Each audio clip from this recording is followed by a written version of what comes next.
Olá, irmãos e irmãs, saudações em Cristo, estamos novamente juntos, juntos na fé, juntos na palavra do Senhor, juntos em oração. A nossa alegria é grande, porque percebemos que a Igreja Betel está aqui reunida, mas também porque sabemos que irmãos e irmãs de outras igrejas estão ligados aqui conosco, são muito bem-vindos. Assim como ontem, nós convidamos você a participar do nosso chat, dando o seu olá, enviando ali os seus pedidos de oração, também os seus motivos de gratidão a Deus. Eu tenho, irmãos, aqui logo no início algumas observações e eu peço a sua atenção para elas. Primeira observação é que nesses dias de isolamento e reclusão, o nosso momento de encontro diário será de segunda a sexta-feira. E no domingo teremos a nossa escola dominical e o culto. A aula da escola dominical será transmitida a partir das 10 horas da manhã e estará a cargo do presbítero Danilo. E o culto, a mensagem pastoral, será transmitida às 18 horas e estará a meu cargo. Então, separe já, desde já, o domingo, às 10 da manhã, nossa escola bíblica dominical via YouTube, e às 18 horas o nosso culto. Vamos nos preparando para estarmos juntos via YouTube também no domingo, ok? A segunda observação, irmãos, é importante que você esteja inscrito no canal da igreja aqui no YouTube. É importante que você ative aquele sininho de notificações, porque quando você faz isso, assim que um vídeo é publicado, você vai receber um aviso, vai ser lembrado, vai ser notificado. Terceira observação, é importante também, além de se inscrever, que você curta o vídeo. Não é porque isso é moda, mas é porque com isso o YouTube vai entender que o nosso conteúdo é relevante e isso vai ajudar na visibilidade do canal da igreja. Quarta observação, aproveite para divulgar, compartilhar com familiares, com amigos e vizinhos o nosso canal aqui no YouTube, a fim de que eles também tenham acesso às nossas mensagens, né? Então divulgue o nosso canal. Nosso objetivo é alcançar vidas. E a quinta observação, irmãos, que na verdade é um esclarecimento, nós não somos YouTubers. O que eu quero dizer com isso? É que eu não quero ficar famoso utilizando o YouTube. Essa é a consciência, essa é a postura da liderança toda da nossa igreja. Nós estamos utilizando este veículo de comunicação tão somente para a pregação do Evangelho do Senhor Jesus. O nosso único objetivo, como eu disse há pouco, é alcançar tantas vidas quanto pudermos. Nós não somos monetizados. Nós não temos fins lucrativos, nós não ganhamos nada em termos de dinheiro, irmãos. Não temos esse alvo, nosso alvo não é esse. O nosso foco é promover a glória de Deus, é promover o anúncio da esperança que há em Cristo. Esperança para todas as horas, esperança também em meio à crise. O nosso desejo então é ver vidas sendo impactadas com o Evangelho, ok? Vamos à palavra, irmãos. Vamos meditar juntos sobre alegria em tempos difíceis. E o texto bíblico é o da carta do apóstolo Paulo aos Filipenses, capítulo 1, versículo 12. Quero ainda, irmãos, cientificar-vos de que as coisas que me aconteceram têm antes contribuído para o progresso do Evangelho. É o que registrou o apóstolo Paulo, inspirado pelo Espírito Santo. Eu quero começar falando sobre as coisas que aconteceram. Não é um depoimento meu, como você constatou aí, essa frase é do apóstolo Paulo, está no texto aqui de Filipenses que lemos. O apóstolo Paulo fala das coisas que aconteceram com ele. E eu pergunto a você, irmão e irmã, quais são as coisas que ultimamente aconteceram contigo e deixaram talvez um gosto amargo, uma sensação de vazio, coisas que por um tempo te desestabilizaram e te fizeram perder o rumo? Ah, pastor, nós vivemos numa época de crise, em tempos de pandemia, e o senhor está perguntando o que fez, o que gerou tudo isso na nossa vida? Sim, por reconhecer que apesar de vivermos um tempo de calamidade pública na área da saúde, afetando tantas outras áreas, né? Nós também temos as nossas demandas particulares. Nós também temos as nossas calamidades particulares, coisas que nos afetam de um modo assim individual. Pense aí, o que é que recentemente aconteceu, o que é que está acontecendo agora que tem te tirado o chão? Nessa pequena carta, o apóstolo Paulo nos apresenta uma base sólida para lidar com as coisas que aconteceram com a gente. Essa carta nos mostra como enfrentar as intempéries da vida, mesmo estando preso, recluso, confinado, isolado, oprimido por circunstâncias inesperadas, adversas. Paulo, o apóstolo, declara que a alegria verdadeira é ultra circunstancial, vai além das circunstâncias, independe delas, e que a alegria verdadeira é cristocêntrica. Um exemplo disso é o que ele escreveu, está registrado aqui no capítulo 4, verso 4 desta mesma carta aos Filipenses. Paulo diz: alegrai-vos sempre no Senhor. Uma alegria ultra circunstancial e cristocêntrica. Aliás, Paulo utiliza o nome de Cristo 3 vezes nos versos de abertura da carta e 18 vezes só no primeiro capítulo. Paulo sabia que a sua vida, seu ministério, foram construídos sobre a rocha, o Senhor Jesus. E isto, irmãos, em si é extraordinário. Porque se alguém tinha razão para não estar alegre, para não estar otimista, era o apóstolo Paulo. Exatamente por conta das coisas que lhe aconteceram.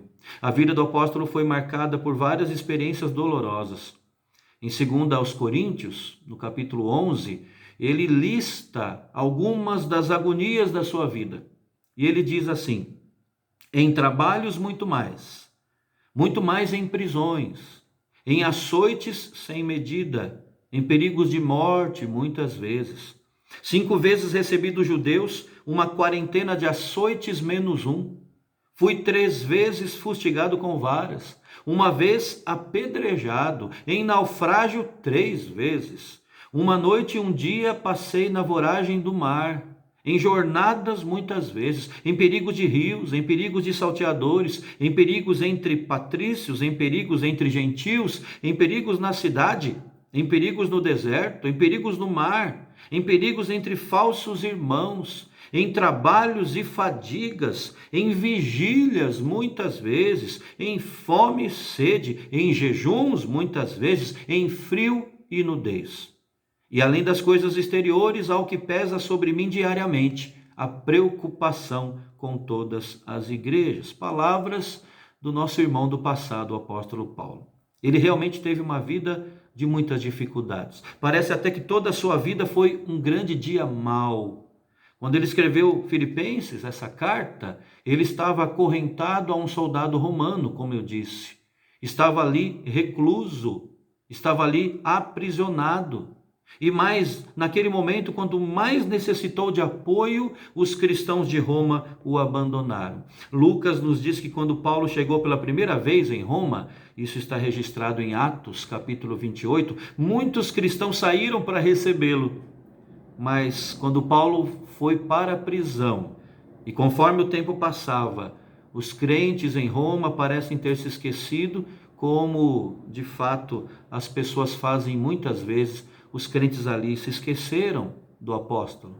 Diante da perseguição romana, os crentes tinham medo de se associar a Paulo. Mais tarde, o apóstolo Paulo escreveu que, em sua primeira defesa, ninguém foi a seu favor. Ele recebeu o apoio somente de Onesíforo e apenas Lucas estava com ele. É o relato bíblico. No entanto, irmãos, embora esquecido e abandonado pelos cristãos locais, Paulo ainda escreveu sobre a alegria. Alegria apesar das coisas que lhe aconteceram. O apóstolo Paulo, sob a inspiração do Espírito de Deus, escreveu aos Filipenses a fim de exortá-los a viver sempre com alegria. Aliás, Filipenses é a carta da alegria. O seu tom é espontâneo, é caloroso, é pessoal. Paulo usa as palavras alegria e alegrar-se 16 vezes em 104 versículos. Ao invés então de murmurar em autopiedade, ao invés de uma visão de vitimização. Ao invés de tentar fugir da situação ou fingir que ela não era uma realidade, Paulo, ao invés disso tudo, escreveu uma mensagem de intensa alegria na crise, de intensa alegria no momento de confinamento. Em Filipenses, Paulo nos ensina que a alegria é uma escolha. Não é um sentimento transitório que vai e vem dependendo da circunstância. É uma decisão. Porque Paulo estava constantemente perto de Deus, ele estava constantemente alegre. Paulo tinha plena convicção de que Deus estava no controle absoluto de tudo. Essa confiança, irmãos, é refletida nas palavras do apóstolo Paulo no versículo 6. Nós não lemos esse versículo, mas no capítulo 1, verso 6, Paulo diz: estou plenamente certo de que aquele que começou boa obra em vós há de completá-la até ao dia de Cristo Jesus. Mais adiante ele declara, e nós já mencionamos, alegrai-vos sempre no Senhor. Outra vez digo, alegrai-vos.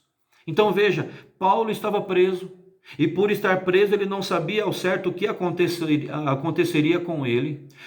O confinamento, o isolamento, fazer com que ele não soubesse do dia seguinte, do dia de amanhã.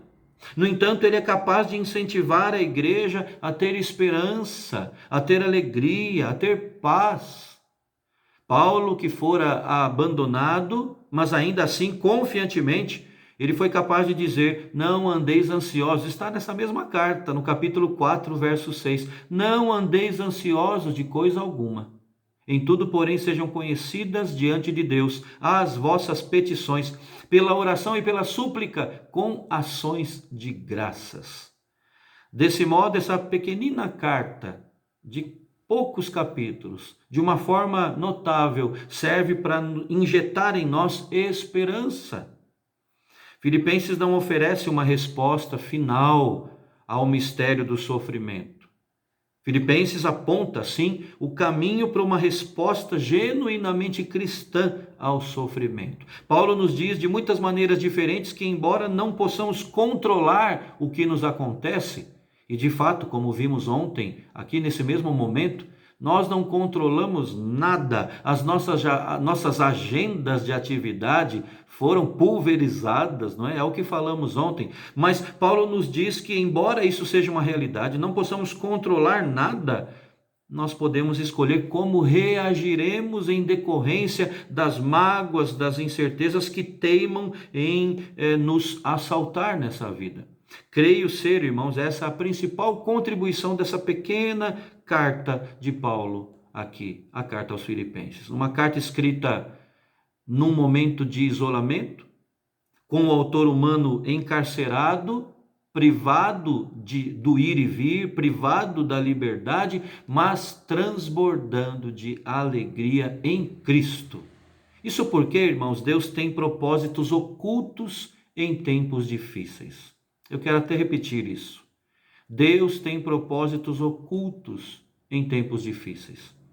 É só lembrarmos, por exemplo, do livro do Apocalipse, também escrito pelo apóstolo João, quando ele estava em isolamento social, quando ele estava em exílio na ilha de Patmos.